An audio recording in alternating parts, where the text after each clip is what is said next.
What's up, Balance Man Nation? We have today George Posadas, General Manager at Xchange Bakersfield, personal trainer, bodybuilding competitor, rock star, just overall badass. George, thanks for oh, no, thank you. Funny stories. When I was a little bit younger, I was a little bit crazier, and I did go out and get my nipples pierced. Nobody ever knew.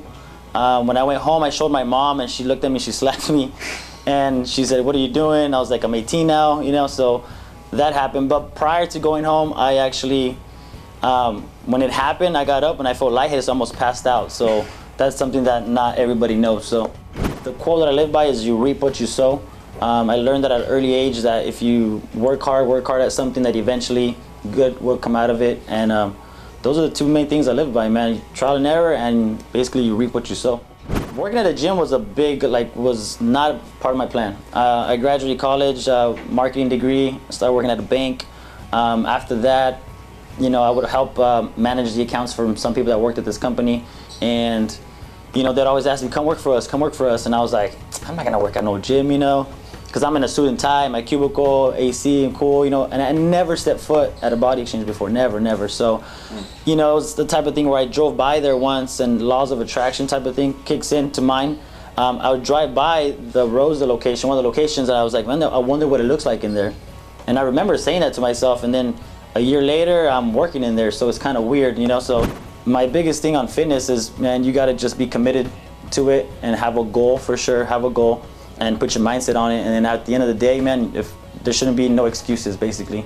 No matter if it's time, work, family, kids, life events that happen, you know, you still have to be on track on your end result, which is your goal. Yeah. To be in shape and be where you feel comfortable at. Hey man, diet is, stats wise, they say it's 70% important out of 100%. So then they say 15% is genetics, the other 15% is actually your workout ethic, and what you do in the gym.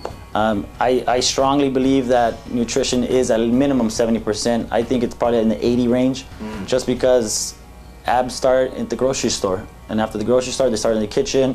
After that, you know, you come in, do your cardio, your exercise. Nutrition, it's everything.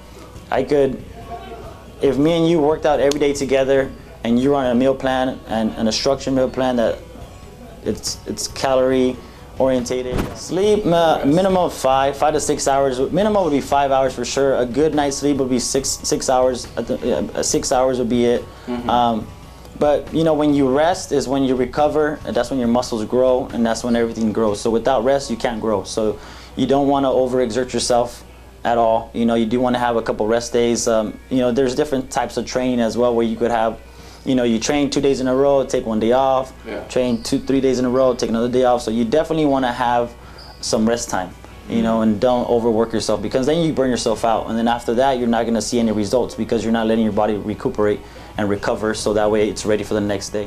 What I would do with them, I would kind of sit down, talk about their day, you know, their day, what time they go to bed, what time they wake up, their schedule, and then we start fitting stuff in. Okay, here you eat this, here eat that, here eat this. If you can't work out, minimum, try to do some cardio 3 times a week, and that's it. But then that way they have a good idea, okay, I could do this, and then the excuses are taken out little by little. But I gotta pick up my kid. Okay, on the way to picking up your kid, and you're waiting outside, grab your lunch pail, start eating. You're parked, you eat for your kid to get out of school, and you're good, and then you put it away. Definitely drink water. A lot of people don't drink water, and your body's about 70% water, so you wanna make sure you flush yourself out with water.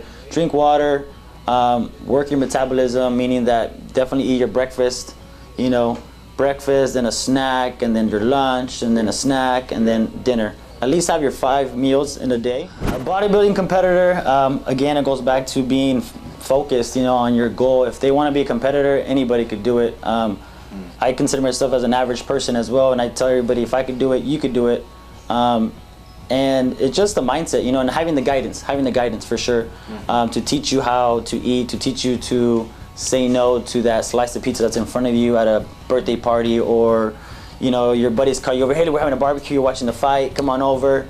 Okay, so there's times where I'll be like, hey man, is it cool if I take my own food? Why? Well, because I'm on a diet, you know, I'm competing soon and so forth. Now go ahead. So then I go and make my own food, you know, and then they start picking off of my food. I was like, dude, go eat that pizza, you know? So the toughest thing about competing is being able to fight against yourself and those 2-3 seconds of being tempted to eat your favorite burger or pizza or soda or whatever your favorite junk food is. To answer your question, it's just discipline. Discipline is the first thing that comes to mind. When you want to compete, you have to be disciplined. A normal day for a day of competitor is that it's a very selfish sport. So I always give everybody the advice, like, you gotta put all the pressure on yourself. Don't rely on nobody to make your food. Don't rely on nobody to buy your food or check your propane tank, you know. So definitely it's just all about you, and it's a definitely selfish sport, and at the end of the day you can't point no fingers at nobody. So that's a normal day. Wake up, cardio, eat every 3 hours, train, work out, you know, cardio, work, shower, of course, and sleep, and then back at it again. Right. So it definitely takes up your whole day. Stage confidence. Stage confidence is the big key to bodybuilding, physique guys, bikini girls, to anybody that competing in the fitness industry.